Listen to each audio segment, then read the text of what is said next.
قرآن مجید کا جو یہ میوزک ہے، قرآن کے الفاظ کا جو حسن ہے، جہاں تک حسن معنوی ہے وہ تو ہر لفظ میں ہے، لیکن یہ حسن ظاہری، حسن صوتی، حسن لفظی، یہ اپنے کلائمیکس پر آپ کو نظر آئے گا سورہ رحمان میں۔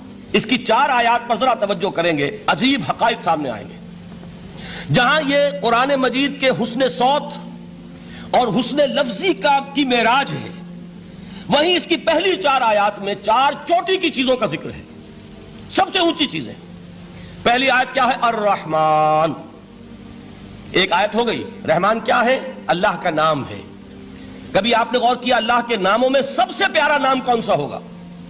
رحمان۔ کیوں؟ اس کا مادہ کیا ہے؟ رحمت۔ ہمیں سب سے بڑھ کر جس چیز کی ضرورت ہے وہ کیا ہے؟ رحمت خدا بندی۔ نام اچھی طرح سن لیجئے اس حضور کے قول کو۔ حضور فرماتے ہیں کوئی شخص جنت میں مجرد اپنے عمل کی بنیاد پر داخل نہیں ہو سکے گا جب تک کہ رحمت خدا بندی دستگیری نہ کرے۔ کسی صحابی نے بڑی ہمت اور جرات کا ثبوت دیا کہ پوچھ لیا کیا حضور آپ بھی؟ جب آپ نے فرمایا کوئی شخص داخل نہیں ہو سکتا جنت میں محض اپنے عمل کی بنیاد پر جب تک کہ رحمت خدا بندی جو ہے وہ دستگیری نہ فرمائے۔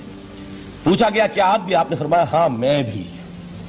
آپ اندازہ کیجئے کہ اگر محمد الرسول اللہ بھی رحمت خدا بندی کے ضرورت مند ہوں تو تاب دیگراں چے رسد، ہماری تو سب سے بڑی ضرورت رحمت خدا بندی ہے۔ اب یہ رحمت جو ہے قرآن مجید میں اللہ تعالیٰ کی یہ شان 2 الفاظ کے ذریعے سے آتی ہے، رحیم اور رحمان۔ اور کوئی مادہ نہیں ہے جس سے 2 نام بنتے ہوں اللہ کے، لیکن یہ مادہ ہے واحد رحمت کا کہ جس سے رحمان بھی ہے رحیم بھی ہے۔ رحیم صفت مشبہ ہے، رحمت دائم ہو جائے گی، مستقل ہوگی تو رحیم کہیں گے۔ اور رحمان، اس میں رحمت کی ہے وہ شان ہے کہ جیسے ٹھاٹھے مارتا ہوا سمندر ہو، ہیجان کی کیفیت، طوفانی کیفیت، رحمت خداوندی کا طوفانی جوش، وہ ہے رحمان۔ تو یہ اللہ تعالیٰ کے ناموں میں سب سے پیارا نام۔ اب آگے چلیے، الرحمن علم القرآن، رحمان نے قرآن سکھایا۔ رحمت خداوندی کا سب سے بڑا مظہر، رحمان کی رحمانیت کا سب سے بڑا مظہر قرآن ہے۔ ان میں جو منطقی ربط ہے اس کو سمجھتے جائیے۔ اچھا آپ یہ سوچئے، جو علم بھی انسان کو حاصل ہوا وہ کس نے دیا؟ اللہ نے۔ سائنس کا علم کس نے دیا؟ اللہ نے۔ علم آدم الاسماء کلہا، وہ علم الاسماء جو حضرت آدم کو دے دیا گیا تھا ازل میں، یہ اسی کا ظہور ہے، یہ اسی کی ایکسفولیشن ہے جو ہو رہی ہے اور ہوتی رہے گی ابھی۔ اور دوسرے علم ہے وہ کس نے دیا؟ اللہ نے دیے۔ لا یحیطون بشیء من علمہ الا بما شاء، مخلوق میں سے کوئی اللہ کے علم میں سے کسی شے کا احاطہ نہیں کر سکتا مگر وہ جتنا اللہ دینا چاہے۔ لیکن یہ کہ تمام علوم میں چوٹی کا علم قرآن۔ نوٹ کرتے جائیے، اب چوٹی کی چیزیں جمع کیجئے۔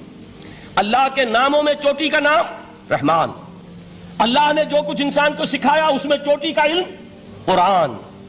خلق الانسان، انسان کو پیدا فرمایا۔ سوال یہ کہ حیوانات کو کس نے پیدا فرمایا؟ آسمان کس نے پیدا کیے؟ زمین کس نے پیدا کی؟ فرشتے کس نے پیدا کیے؟ کیا مطلب خلق الانسان؟ اس کی تمام مخلوقات میں اس کا کلائمیکس، اس کی تخلیق کی معراج، اس کے تخلیق کا نقطہ عروج انسان ہے۔ یہ ہے کہ جو مسجود ملائک بنا ہے۔ وَلَقَدْ كَرَّمْنَا بَنِي آدَمَ وَحَمَلْنَاهُمْ فِي الْبَرِّ وَالْبَحْرِ وَرَزَقْنَاهُمْ مِنَ الطَّيِّبَاتِ وَفَضَّلْنَاهُمْ عَلَى كَثِيرٍ مِّمَّنْ خَلَقْنَا تَفْضِيلًا۔